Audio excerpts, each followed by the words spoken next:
মুসা নবী ডাক দিয়ে বলতেছেন, ইয়া রাসূলুল্লাহ,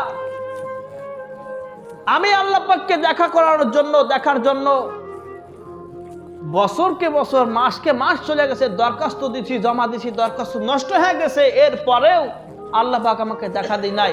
তো এমন এক সময় দেখা দিছে, অনেক আবেদন করার পর, আবদার করার পর একটা বার দেখা দিছিল।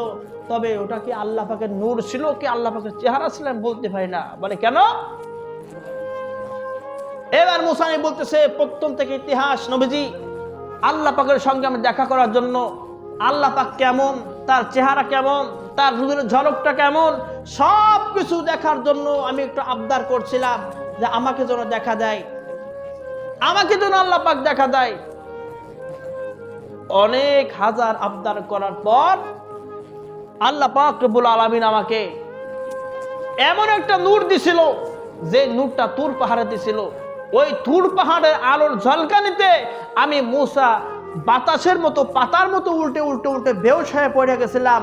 ও নবীজি, ওই বেহুশ হওয়া অবস্থায় আমি 40 দিন ওই পাহাড়ের নিচে পড়ে আসলাম। সুবহানাল্লাহ। আর আপনার কপাল কত ভালো,